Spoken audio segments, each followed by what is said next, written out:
আলহামদুলিল্লাহ নাহমাদুহু ওয়া নুসাল্লি আলা রাসূলিল কারীম ওয়া আলা আলিহি ওয়া সাহবিহি আজমাইন। সমস্ত প্রশংসা আল্লাহ সুবহানাহু ওয়া তাআলার জন্য। পরম করুণাময় আল্লাহর নামে আরম্ভ করছি। প্রিয় শিক্ষার্থী বন্ধুরা, স্বাগতম আমার অনলাইন ক্লাসে। আশা করি তোমরা অনেক ভালো আছো। প্রিয় শিক্ষার্থী বন্ধুরা, আমি আজকে যে বিষয়টি আলোচনা করতে যাচ্ছি, এর আগে আমি পার্ট 1, পার্ট 2 এবং পার্ট 3 আলোচনা করেছি। প্রিয় শিক্ষার্থী বন্ধুরা, তোমরা হয়তো আগ্রহী আছো আমি কোন বিষয়টা নিয়ে আজকে আলোকপাত করতে যাচ্ছি। প্রিয় শিক্ষার্থী বন্ধুরা, আমি যে বিষয়টা নিয়ে আসলে আলোচনা করব খুবই গুরুত্বপূর্ণ তোমাদের জন্য, কেননা আমি পার্ট 1, পার্ট 2 এবং পার্ট 3 আলোচনা করেছি। সুতরাং তোমরা বুঝতে পারছো যে আসলেই এই বিষয়টা কতটাই গুরুত্বপূর্ণ। চলো দেখি আজকে পার্ট 4 তোমাদের জন্য কি অপেক্ষা করছে। প্রিয় শিক্ষার্থী বন্ধুরা, আমরা দেখতে পাচ্ছি পার্ট 4-এ সেন্টেন্স। বলে রাখি প্রিয় শিক্ষার্থী বন্ধুরা, আমার বিশেষ করে পার্ট 1, পার্ট 2 এবং পার্ট 3 আলোচনা করেছি সেন্টেন্সের উপর। তবে তোমরা যারা আমার অনলাইন ক্লাস মিস করেছো, আমি তোমাদের কাছে অনুরোধ করছি আমার বিশেষ করে সেন্টেন্সের উপর পার্ট 1, পার্ট 2 এবং পার্ট 3 দেখবে, কেননা পার্ট 1, পার্ট 2 এবং পার্ট 3-র সাথে পার্ট 4-এর একটা সম্পর্ক আছে। প্রিয় শিক্ষার্থী বন্ধুরা, কথা না বাড়িয়ে চলো আমরা আমাদের মূল লক্ষ্যে যাই।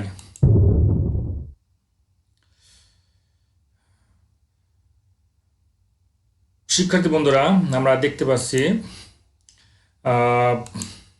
sentence, kinds of sentence according to structure, simple sentence, complex sentence এবং compound sentence। প্রিয় শিক্ষার্থী বন্ধুরা, আমি আজকে যে পার্ট 4-এ তোমাদেরকে নিয়ে আলোচনা করব অবশ্য সেন্টেন্সের উপরে, তবে এর পূর্বে যে সেন্টেন্সের উপর আলোচনা করেছি তা থেকে একটু ভিন্ন। দেখো, প্রথমে কিন্তু দেওয়া আছে kinds of sentence according two structure. এই অনুযায়ী সেন্টেন্সকে আমরা 3টা পর্ব দেখতে পাচ্ছি। তো প্রিয় শিক্ষার্থী বন্ধুরা, চলো আমরা আরো গভীরভাবে আলোচনা শুনি এবং দেখি।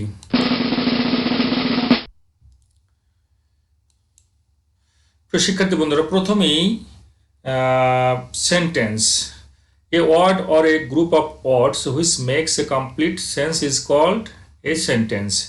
প্রিয় শিক্ষার্থী বন্ধুরা, সেন্টেন্স কাকে বলে যদি জিজ্ঞাসা করা হয়, তাহলে সবচেয়ে সহজতম উত্তর হচ্ছে এক বা একের অধিক কোনো ওয়ার্ড বা শব্দ পাশাপাশি বসার পর একজন বক্তার মনের ভাবটা পুরোপুরি প্রকাশ করবে, তবে তাকে সেন্টেন্স বা বাক্য বলে। সাপোজ তুমি কথা বলতেছো, এই কথাটা যদি একটা পরিপূর্ণ রূপ নেয় তবে সেটি কিন্তু বাক্য বা sentence. Moreover it May consist of A subject and a verb. আসলে একটা সেন্টেন্স গঠন করতে গেলে তার একটা সাবজেক্ট থাকবে এবং একটা কি থাকবে, ভার্ব থাকবে। এই দুটো জিনিস একটা সেন্টেন্সে থাকবে। চলো দেখি আমরা এক্সাম্পলের মাধ্যমে আসলে ক্লিয়ার হয় সেন্টেন্স বা বাক্য সম্পর্কে। দেখো, এখানে 1 নম্বর যে উদাহরণটা দেওয়া হয়েছে, উই প্র্যাকটিস ইংলিশ এভরিডে। আমরা প্রতিদিন ইংরেজি চর্চা করি। Here we subject, practice is verb, English everyday is object. তুমি যদি আলাদা করো, ইংলিশ একটা অবজেক্ট এবং এভরিডে হচ্ছে অ্যাডভার্ব, কিন্তু পুরো ইংলিশ এভরিডে পুরো অংশটুকু তুমি অবজেক্ট হিসেবে কাউন্ট করতে পারো।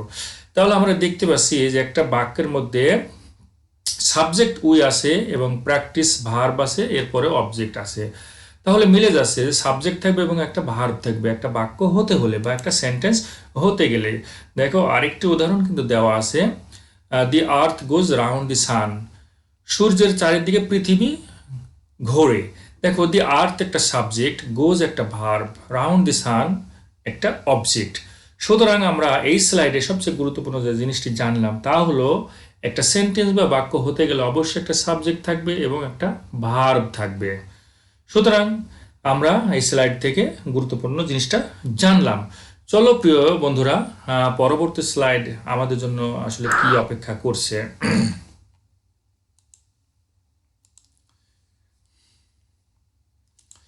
প্রিয় শিক্ষার্থী বন্ধুরা, আমরা এই স্লাইডে দেখতে পাচ্ছি কাইন্ডস অফ এ সেন্টেন্স।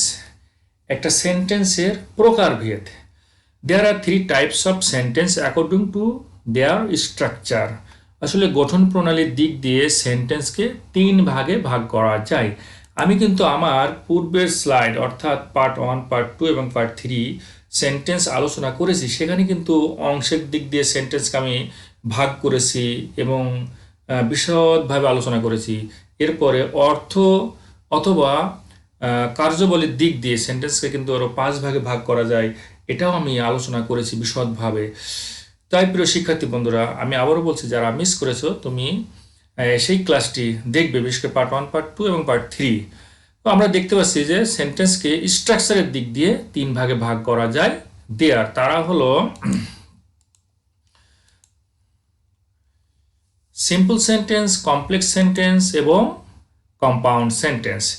বন্ধুরা, আমরা জানি সিম্পল সেন্টেন্স মানে হচ্ছে সরল বাক্য, কমপ্লেক্স সেন্টেন্স মানে যৌগিক জটিল বাক্য এবং কম্পাউন্ড সেন্টেন্স মানে হচ্ছে যৌগিক বাক্য। তাহলে আমরা এই স্লাইডে সেন্টেন্স জানতে পারলাম যে স্ট্রাকচার বা গঠন প্রণালীর দিক দিয়ে সেন্টেন্সকে 3 ভাগে ভাগ করা যায়। সেগুলো হচ্ছে সিম্পল সেন্টেন্স, সরল বাক্য, কমপ্লেক্স সেন্টেন্স, জটিল বাক্য এবং কম্পাউন্ড সেন্টেন্স মানে যৌগিক বাক্য। তো শিক্ষার্থী বন্ধুরা, চলো আমরা আমাদের পরবর্তী স্লাইডে আবারও যাই। হ্যাঁ, আমরা এই স্লাইডে সিম্পল সেন্টেন্স দেখতে পাচ্ছি। প্রিয় শিক্ষার্থী বন্ধুরা, simple sentence is structured with only on subject and on finite verb. একটা সরল বাক্য বা একটা সিম্পল বাক্য হতে গেলে কি থাকবে? অবশ্যই সেই বাক্যের মধ্যে একটা সাবজেক্ট থাকবে এবং একটা ফাইনাইট ভার্ব থাকবে, তবে সেই বাক্যটাকে আমরা সিম্পল সেন্টেন্স বলতে পারি বা সরল বাক্য বলতে পারি। তো শিক্ষার্থী বন্ধুরা, আমরা এখন দেখব simple sentence has only one independent clause. আসলে একটা সিম্পল সেন্টেন্স অবশ্যই সেটা একটা স্বাধীন বাক্য হবে, একটা ইন্ডিপেন্ডেন্ট ক্লজ অথবা ফ্রি ক্লজ অথবা প্রিন্সিপাল ক্লজ, মানে স্বাধীন বাক্য হবে, প্রধান বাক্য হবে। প্রিয় শিক্ষার্থী বন্ধুরা, আমরা একটা ফাইনাইট ভার্ব, আসলে আমরা বলতেছি যে একটা সিম্পল সেন্টেন্স হতে গেলে একটা সাবজেক্ট থাকবে এবং একটা ফাইনাইট ভার্ব থাকবে। আসলে ফাইনাইট ভার্ব কি আমরা একটু দেখে। এ finite verb is a main verb that has a subject and shows tense. Here is an example, একটা উদাহরণ দিয়েছি, দেখো উদাহরণটা। রাফা কুকস ক্যারট। রাফা কি করে? গাজর রান্না করে। এখানে একটা সেন্টেন্স দেখো, ফাইনাইট ভার্ব, মূলত আমি তোমাদেরকে বোঝাচ্ছি ফাইনাইট ভার্বটা। আমরা দেখেছি যে ফাইনাইট ভার্ব সেই ভার্ব যে বাক্যের মধ্যে প্রধান ভার্ব হিসাবে থাকবে এবং সেই ভার্ব অনুযায়ী কিন্তু টেন্স হবে। দেখো, রাফা একটা সাবজেক্ট এবং কুকস হচ্ছে মেইন ভার্ব, ক্যারটস হচ্ছে অবজেক্ট। তাহলে আমরা এখানে যদি দেখি, কুকস হচ্ছে কি? ফাইনাইট ভার্ব, আর সাবজেক্ট হচ্ছে রাফা এবং ক্যারট হচ্ছে অবজেক্ট। দেখো, মজার বিষয় হচ্ছে এই যে কুকস, এই কুকস অনুযায়ী কিন্তু টেন্সটা তোমরা উপলব্ধি করতে পারবে, বুঝতে পারবে আসলে এটা কোন টেন্স। একটা সেন্টেন্সের মধ্যে ভার্ব দেখে কিন্তু আসলে বোঝা যায় যে সেটি কোন টেন্স। যেহেতু রাফা কুকস ক্যারট, তোমরা জানো যদি কোনো বাক্যের মধ্যে সাবজেক্টের পরে মূল ভার্বের সাথে এস বা ইএস যোগ থাকে, তাহলে অবশ্যই সেটা কি হবে? প্রেজেন্ট টেন্স হবে, প্রেজেন্ট ইনডিফিনিট টেন্স হবে। সুতরাং এটা একটা প্রেজেন্ট ইনডিফিনিট টেন্স। কি দেখে বুঝলাম? এই যে কুকস যে ভার্ব, মেইন ভার্ব, এই মেইন ভার্ব দিয়ে কিন্তু আমরা বুঝতে পারলাম এবং আরও বুঝলাম যে ফাইনাইট ভার্ব মূলত একটা কি? একটা সেন্টেন্সের বা একটা বাক্যের প্রধান ভার্ব হবে সেটি। দেখো, প্যাটার্ন দেওয়া আছে, আমরা সিম্পল সেন্টেন্স নিয়ে আলোচনা করতেছি। আসলে একটা সিম্পল সেন্টেন্স হতে গেলে তার যে একটা প্যাটার্ন লাগে, একটা সাবজেক্ট থাকবে, একটা ফাইনাইট ভার্ব থাকবে এবং কমপ্লিমেন্ট থাকবে। আমরা যদি এক্সাম্পল দেখি, উদাহরণ দেখি, দেখো এখানে দুটো উদাহরণ কিন্তু আমি দিয়েছি তোমাদের জন্য। দেখো, সারা ইজ ক্রাইং উইথ জয়। সারা আনন্দের সাথে কাঁদিতেছে, কান্না করছে। আই লিভ ইন বাংলাদেশ, আমি বাংলাদেশে বাস করি। দেখো এখানে একটা সাবজেক্ট আছে এবং ফাইনাইট ভার্ব আছে, ইজ ক্রাইং, উইথ জয় হচ্ছে কমপ্লিমেন্ট। কারণ আমরা দেখেছি যে ফাইনাইট ভার্ব সেই ভার্ব যেটা হচ্ছে প্রধান ভার্ব হিসাবে পরিগণিত হবে এবং কি থাকবে, একটা সাবজেক্টও থাকবে। ফাইনাইট ভার্ব হতে গেলে অবশ্যই একটা সাবজেক্ট থাকবে, তারপরে প্রধান ভার্ব হিসেবে কিন্তু সেই বাক্যের মধ্যে পরিগণিত হবে। এরপরে কিন্তু ওই ভার্ব অনুযায়ী টেন্স কিন্তু বোঝা যাবে। সুতরাং সারা ইজ ক্রাইং উইথ জয় এটা হচ্ছে একটা simple sentence. I live in Bangladesh, দেখো আই হচ্ছে সাবজেক্ট, লিভ হচ্ছে প্রধান ভার্ব, ইন বাংলাদেশ অবজেক্ট। সুতরাং এটাও একটা সিম্পল সেন্টেন্স। প্রিয় শিক্ষার্থী বন্ধুরা, আমরা এই স্লাইডে সবচেয়ে গুরুত্বপূর্ণ জিনিস জানলাম যে সিম্পল সেন্টেন্স কি। আসলে একটা সিম্পল সেন্টেন্স হতে গেলে তার অবশ্যই একটা কি থাকবে, একটা সাবজেক্ট থাকবে এবং একটা ফাইনাইট ভার্ব থাকবে এবং সেই বাক্যটা হবে কি, স্বাধীন একটা বাক্য। আমরা আরও দেখলাম যে ফাইনাইট ভার্ব কি। আসলে একটা ফাইনাইট ভার্ব হতে গেলে অবশ্য তার একটা সাবজেক্ট থাকবে এবং পাশাপাশি সেটি হবে কি, মেইন ভার্ব হিসেবে পরিগণিত হবে সেই ফাইনাইট ভার্বটা। প্রিয় শিক্ষার্থী বন্ধুরা, চলো আমাদের জন্য আসলে পরবর্তী স্লাইডে কি অপেক্ষা করছে। প্রিয় বন্ধুরা, আমরা এই স্লাইডে কমপ্লেক্স সেন্টেন্স দেখব। আমরা পূর্বে আলোচনা করলাম সিম্পল সেন্টেন্স। আমরা জানি গঠন প্রণালীর দিক দিয়ে সেন্টেন্সকে 3 ভাগে ভাগ করা যায়, সিম্পল সেন্টেন্স এবং দ্বিতীয় হচ্ছে কমপ্লেক্স সেন্টেন্স। প্রিয় শিক্ষার্থী বন্ধুরা, কমপ্লেক্স সেন্টেন্স সেটাই বা তাকেই বলা হয় a complex sentence has one principal or independent clause and at least one or more subordinate বা ডিপেন্ডেন্ট ক্লজ। প্রিয় শিক্ষার্থী বন্ধুরা, কমপ্লেক্স সেন্টেন্সের সংজ্ঞা সবচেয়ে সহজ ভাষায় তোমরা বুঝে নাও। কমপ্লেক্স সেন্টেন্স তাকেই বলা হয় যে সেন্টেন্সের মধ্যে বা যে বাক্যের মধ্যে কি থাকবে, একটা প্রিন্সিপাল বা ইন্ডিপেন্ডেন্ট ক্লাউজ থাকবে এবং কমপক্ষে অ্যাটলিস্ট কমপক্ষে ওয়ান অর মোর, এক হতে পারে অথবা তারও অধিক সাবঅর্ডিনেট মানে পরাধীন একটা ক্লাউজ থাকবে। তাহলে কমপ্লেক্স সেন্টেন্স হতে গেলে সহজ ভাষায় একটা প্রিন্সিপাল অর ইন্ডিপেন্ডেন্ট ক্লাউজ থাকবে এবং একটা হচ্ছে সাবঅর্ডিনেট বা একের অধিক সাবঅর্ডিনেট ক্লাউজ থাকবে, তবে সেটা কমপ্লেক্স সেন্টেন্স। প্রিয় শিক্ষার্থী বন্ধুরা, আমরা এক্সাম্পলের মাধ্যমে সুন্দরভাবে ক্লিয়ার হব। দেখো এখানে দেওয়া হয়েছে if you work hard you will shine in life. এখানে দুটো খণ্ডবাক্য দেওয়া আছে, অর্থাৎ দুটো ক্লজ দেওয়া আছে। এই দুটো ক্লজের মধ্যে একটা হচ্ছে প্রিন্সিপাল ক্লজ হবে এবং একটা হচ্ছে সাবঅর্ডিনেট ক্লজ হবে। আমরা দেখি কোনটা প্রিন্সিপাল ক্লজ এবং কোনটা subordinate clause. If you work hard এটা হচ্ছে subordinate clause and you will shine in life এটা হচ্ছে প্রিন্সিপাল ক্লজ। প্রিয় শিক্ষার্থী বন্ধুরা, আমরা কিন্তু বারবার ক্লজ ক্লজ কথাটা বলতেছি। আসলে ক্লজ শব্দটা কি আমরা একটু দেখে নিই। ক্লজ হচ্ছে খণ্ড বাক্য। A clause contain only one subject and one verb. একটা ক্লজ হতে গেলে, একটা খণ্ড বাক্য হতে গেলে অবশ্যই তার একটা সাবজেক্ট থাকবে এবং একটা ভার্ব থাকবে। The subject of a clause can be mentioned or hidden. একটা ক্লজের সাবজেক্ট প্রকাশিত হতে পারে, উল্লেখ করতে পারে, অথবা সে লুকায়িতও থাকতে পারে। But the verb must be apparent and distinguishable. কিন্তু ভার্বটা অবশ্যই প্রকাশিত থাকবে এবং ভার্বটাকে বোঝা যাবে, দেখা যাবে, উপলব্ধি করা যাবে সে ভার্বটিকে। প্রিয় শিক্ষার্থী বন্ধুরা, তাহলে আমরা ক্লজ সম্পর্কে জানলাম যে একটা ক্লজ হতে গেলে অবশ্যই তার একটা সাবজেক্ট থাকবে এবং একটা ভার্ব থাকবে। দেখো ইফ ইউ ওয়ার্ক হার্ড, এখানে কিন্তু দেখো ইউ হচ্ছে একটা কি সাবজেক্ট এবং ওয়ার্ক হচ্ছে একটা ভার্ব। তার মানে কি অবশ্যই এটা একটা ক্লজ, কারণ একটা ক্লজের একটা ভার্ব থাকবে এবং একটা সাবজেক্ট থাকবে, তাহলে এই খণ্ডবাক্যের ভিতরে আছে, সুতরাং এটা একটা ক্লজ। আবার দেখো কমার পরে দেওয়া আছে you will shine in life. এখানে ইউ কিন্তু একটা সাবজেক্ট, এরপরে কিন্তু উইল সাইন, এই পুরো দুটো হচ্ছে ভার্ব, তাহলে এটাও কিন্তু একটা ক্লজ। এখন আমরা দেখব কোনটি প্রিন্সিপাল ক্লজ এবং কোনটি সাবঅর্ডিনেট ক্লজ।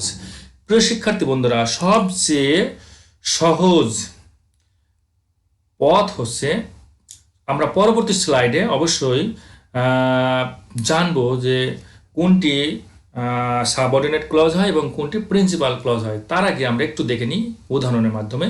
দেখো এখানে দেওয়া হয়েছে আই গ্র্যাজুয়েটেড লাস্ট ইয়ার, আমি গত বছর গ্র্যাজুয়েটেড করেছিলাম। এখানে প্রিয় শিক্ষার্থী বন্ধুরা দেখো এখানে কিন্তু একটা clause sentence, I graduated last year, এটা কি একটা ক্লজ বা একটা সেন্টেন্স, এটা কিন্তু তার মানে এটা একটা clause. When I came here, যখন আমি এখানে আসলাম, আই স হিম, আমি তাকে দেখলাম। এখানে কয়টা ক্লজ আছে? অবশ্যই এখানে দুটো ক্লজ আছে। হোয়েন আই কেম হেয়ার একটা ক্লজ, আই স হিম এটাও একটা ক্লজ। কেন দুটো ক্লজ বা বাক্য বা সেন্টেন্স? দেখো হোয়েনের পর এই যে আই কাম হেয়ার, এই আই কেম হেয়ার, এখানে দেখো আই আসছে সাবজেক্ট এবং কেম একটা ভার্ব। সুতরাং এই কমা পর্যন্ত একটা খণ্ড বাক্য বা একটা clause. I saw him, I একটা সাবজেক্ট, স একটা ভার্ব, সুতরাং এটাও একটা ক্লজ। তার মানে এখানে দুটো ক্লজ আমরা দেখতে পাচ্ছি। প্রিয় শিক্ষার্থী বন্ধুরা আরেকটি উদাহরণ দেখো, হয় না আই কেম হেয়ার, আমি যখন এখানে আসলাম, আই স হিম আমি তাকে দেখলাম, অ্যান্ড হি গ্রিটেড মি এবং সে কি করলো? আমাকে অভিবাদন জানালো। প্রিয় শিক্ষার্থী বন্ধুরা এখানে কয়টা ক্লজ? অবশ্যই তোমরা বুঝে ফেলেছো, এখানে আছে তিনটা ক্লজ। তাহলে আমরা এই অধ্যায়ে সবচেয়ে গুরুত্বপূর্ণ জিনিস যেটা জানলাম তা হচ্ছে কমপ্লেক্স সেন্টেন্স হতে গেলে বা কমপ্লেক্স সেন্টেন্স তাকেই বলা হয় যে সেন্টেন্সের মধ্যে একটা প্রিন্সিপাল বা স্বাধীন বাক্য থাকবে এবং একটা সাবঅর্ডিনেট বা ডিপেন্ডেন্ট ক্লজ থাকবে, অর্থাৎ পরাধীন বাক্য থাকবে। তার মানে স্বাধীন বাক্যও থাকবে, পরাধীন বাক্যও থাকবে, তবেই সেটা একটা কমপ্লেক্স সেন্টেন্স। এবং আমরা আরও জানলাম যে ক্লজ আসলে কি। ক্লোজ বা খণ্ড বাক্য, এই ক্লোজ তাকেই বলা হয় যে বাক্যের মধ্যে একটা সাবজেক্ট থাকবে এবং একটা ভার্ব থাকবে, তবেই সেটা হচ্ছে ক্লোজ। এই ক্লোজের সাবজেক্টটা অনেক সময় মেনশন করা হতে পারে, লুকায়িত থাকতে পারে, কিন্তু ভার্বটা অবশ্যই দেখা যাবে। আমরা এখানে ক্লোজ জিনিসটা কি উদাহরণের মাধ্যমে দেখিয়ে দিলাম যে একটা ক্লোজ যে বা একটা খণ্ড বাক্য কি, আমরা এই উদাহরণগুলো কিন্তু আমরা বুঝতে পেরেছি। প্রিয় শিক্ষার্থী বন্ধুরা চলো আমরা এবার দেখব আসলে কমপ্লেক্স সেন্টেন্স কিভাবে আমরা চিনব এবং ওর মধ্যে কোন জিনিসগুলো থাকবে। প্রিয় শিক্ষার্থী বন্ধুরা তার আগে আমরা একটু দেখে নিই। Subordinate clause begins with conjunction like. শিক্ষার্থী বন্ধুরা আমি কিন্তু পূর্বের স্লাইডে বলেছি কমপ্লেক্স সেন্টেন্সের মধ্যে একটা কি থাকবে? সাবঅর্ডিনেট ক্লজ অথবা একের অধিকও সাবঅর্ডিনেট ক্লজ থাকবে এবং একটা ইন্ডিপেন্ডেন্ট বা প্রিন্সিপাল ক্লজ থাকবে। এখন আমরা দেখব সাবঅর্ডিনেট ক্লজ আসলে কি থাকে। সাবঅর্ডিনেট ক্লজ, সাবঅর্ডিনেট যে ক্লজটা হয় তার মধ্যে কি থাকে, কোন কনজাংশনগুলো থাকে? দেখো এখানে who, which, what, that, when, how, where, while, if, whether, because, since, as. দেখো অনেকগুলো এখানে ওয়ার্ড দেওয়া আছে হোয়াট এভার পর্যন্ত। এই সবগুলো হচ্ছে কনজাংশন। এই কনজাংশনগুলো যদি কোনো বাক্যের মধ্যে থাকে কমপ্লেক্স সেন্টেন্সে, তাহলে অবশ্যই সেটি কমপ্লেক্স সেন্টেন্স হবে এবং যে ক্লাউজের সাথে এটা যুক্ত থাকবে, এই যতগুলো ওয়ার্ড আছে ওয়ার্ডের যে কোনো একটা যুক্ত থাকবে, সেই বাক্যটি হবে subordinate clause.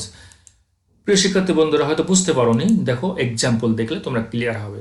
I know where he leaves, আমি জানি যেখানে সে বাস করে, আমি চিনি যেখানে সে বাস করে। দেখো এখানে কিন্তু দুটো ক্লাউজ দেওয়া আছে, আই নো একটা ক্লাউজ, হোয়ার হি লিভস একটা ক্লাউজ। এখানে সবচেয়ে গুরুত্বপূর্ণ যে জিনিসটি সেটা হচ্ছে তোমরা কিভাবে চিনবে যে কোনটা সাবঅর্ডিনেট ক্লোজ এবং কোনটা কোঅর্ডিনেট ক্লোজ। প্রিয় শিক্ষার্থী বন্ধুরা দেখো আই নো এটা একটা subordinate clause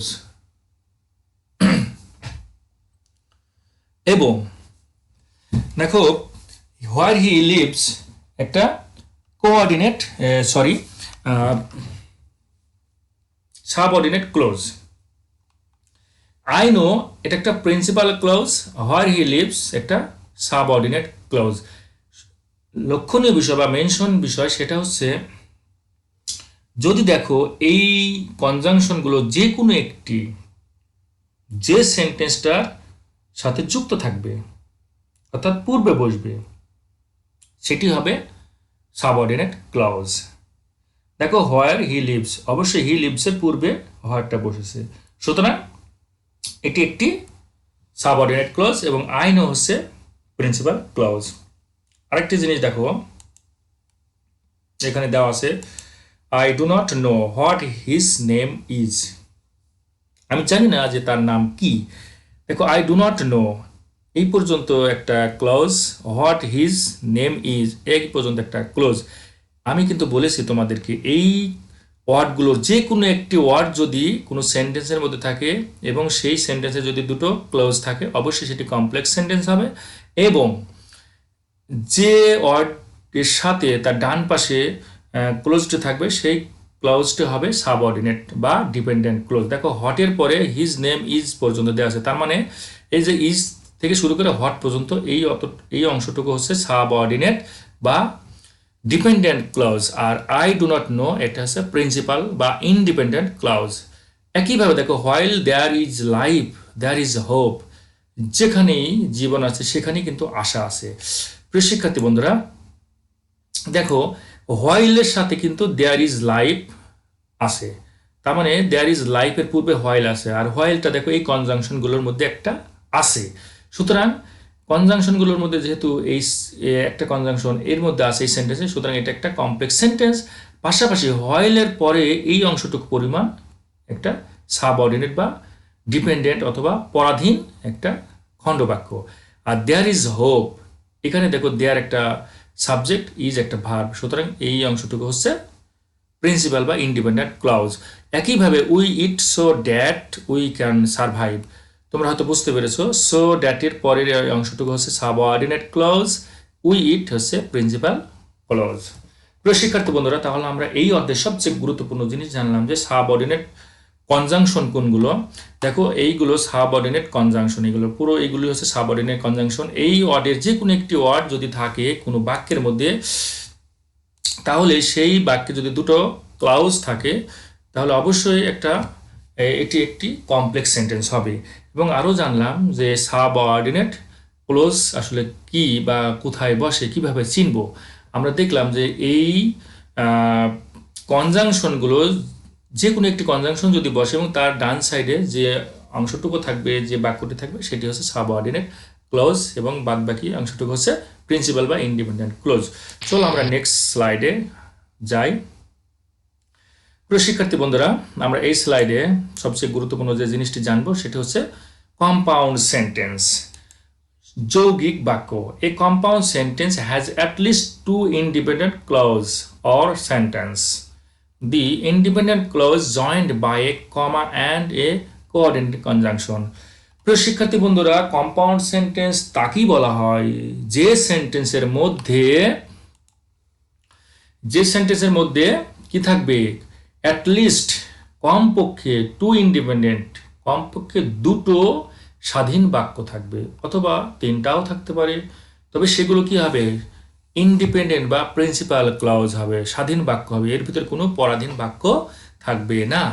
the independent clauses joined by a comma and a coordinating conjunction, কি থাকবে একটা কমা দিয়ে যুক্ত থাকতে পারে অথবা কোঅর্ডিনেটিং কনজাংশন থাকবে, অর্থাৎ কম্পাউন্ড সেন্টেন্সের মধ্যে কোঅর্ডিনেটিং কনজাংশন থাকবে, পাশাপাশি সেখানে দুটো অথবা তিনটা অথবা চারটা ইন্ডিপেন্ডেন্ট বা প্রিন্সিপাল ক্লজ থাকবে।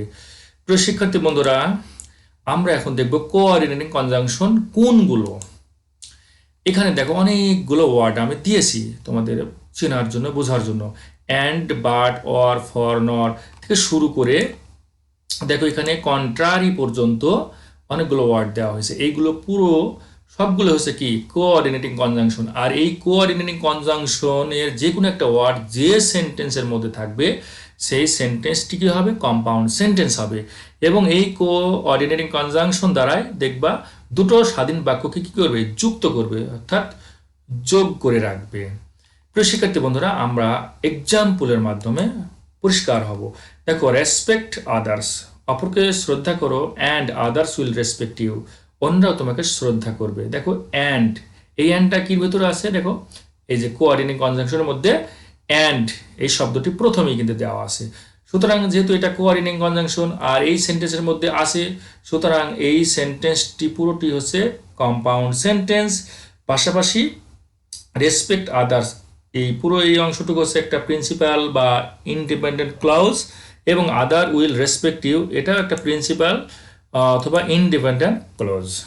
ডু আর ডাই, করো অথবা মরো। দেখো ডু একটা প্রিন্সিপাল ক্লজ বা স্বাধীন বাক্য, ডাই একটা স্বাধীন বাক্য, মাঝখানে অর একটা কোঅর্ডিনেটিং কনজাংশন, সুতরাং এটা একটা কম্পাউন্ড সেন্টেন্স। তাহলে আমরা বুঝতে পারছি যে এই ওয়ার্ডগুলো, যে কোনো একটা ওয়ার্ড যদি কোনো সেন্টেন্সের মধ্যে থাকে তবে সেটি অবশ্যই কম্পাউন্ড সেন্টেন্স হবে। He loves us but he does not show ইট। দেখো এর ভিতরে কিন্তু বাট দেওয়া আছে, কোঅর্ডিনেটিং কনজাংশন দেওয়া আছে, সুতরাং এটা একটা compound sentence. Tit for tat, দেখো টিট এবং ট্যাটের মাঝখানে একটা ফর দেওয়া আছে, এটা কোঅর্ডিনেটিং কনজাংশন হিসেবে আছে, সুতরাং এটি একটি কম্পাউন্ড সেন্টেন্স। প্রিয় শিক্ষার্থী বন্ধুরা, তাহলে আমরা এই স্লাইডে সবচেয়ে গুরুত্বপূর্ণ জিনিস জানলাম কম্পাউন্ড সেন্টেন্স। আসলে কম্পাউন্ড সেন্টেন্স সেই সেন্টেন্স যে সেন্টেন্সের মধ্যে দুটো স্বাধীন বাক্য বা ইন্ডিপেন্ডেন্ট বাক্য বা ক্লজ থাকবে এবং তার মধ্যে কোঅর্ডিনেটিং কনজাংশন থাকবে।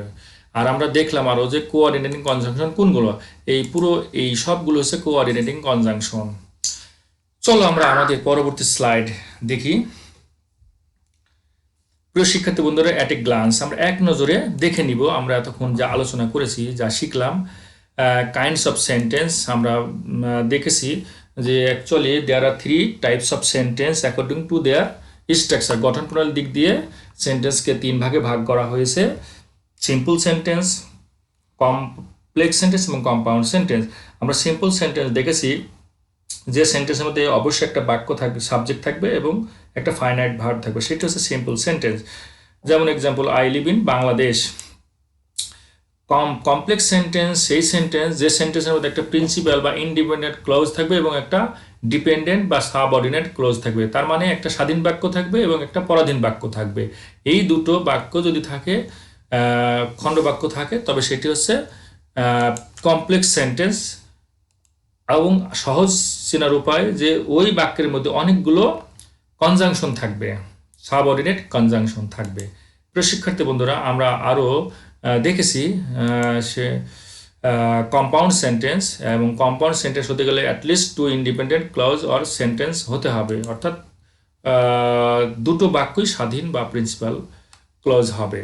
এক্সাম্পল দিয়েছি ডু আর ডাই। ডু একটা প্রিন্সিপাল ক্লোজ বা স্বাধীন বাক্য, ডাই একটা প্রিন্সিপাল বা স্বাধীন বাক্য বা ইন্ডিপেন্ডেন্ট ক্লোজ, সুতরাং এটা একটা কম্পাউন্ড সেন্টেন্স।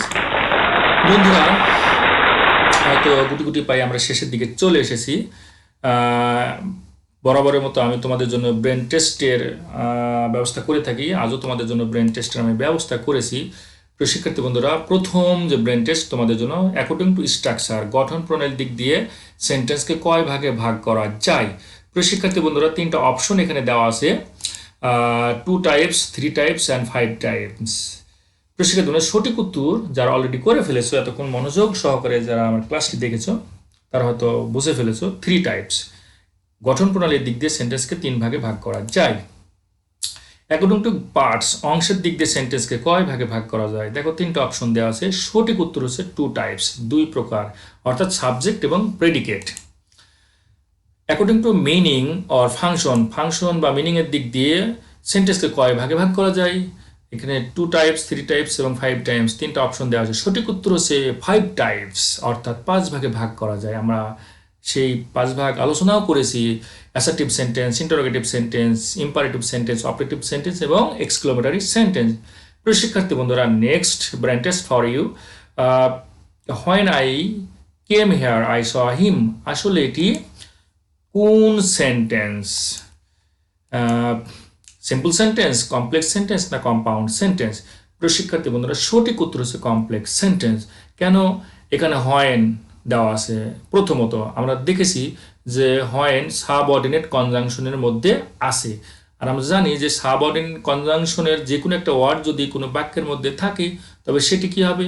কমপ্লেক্স সেন্টেন্স হবে। এবং চেনার আরও সহজ উপায় হচ্ছে যে একটা স্বাধীন বাক্য থাকবে এবং একটা পরাধীন বাক্য থাকবে, অর্থাৎ প্রিন্সিপাল বা ইন্ডিপেন্ডেন্ট ক্লজ হবে এবং একটা সাবঅর্ডিনেট বা ডিপেন্ডেন্ট ক্লজ হবে। দেখো হোয়েন আই কেম হেয়ার, এই অংশটুকু হচ্ছে ইনডিপেন্ডেন্ট বা subordinate clause, I saw him একটা প্রিন্সিপাল ক্লোজ অথবা ইন্ডিপেন্ডেন্ট ক্লোজ। প্রিয় শিক্ষার্থী বন্ধুরা, আমার পরবর্তী brain test, do or die, কর অথবা মরো, সঠিক উত্তর কোনটি? সিম্পল সেন্টেন্স হবে না কমপ্লেক্স সেন্টেন্স হবে না কম্পাউন্ড সেন্টেন্স হবে?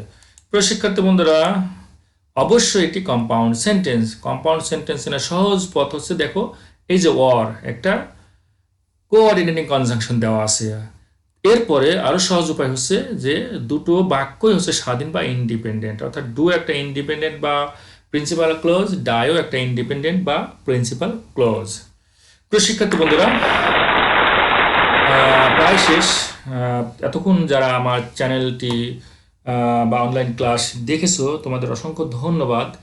পাশাপাশি যারা আমার চ্যানেলে আজকে নতুন, তোমাদের কাছে রিকোয়েস্ট আমার চ্যানেলটি সাবস্ক্রাইব, লাইক, শেয়ার দিয়ে অন্যদের দেখার সুযোগ করে দাও এবং পরবর্তী ভিডিওটি তোমাদের দেখার জন্য উপযোগী হবে।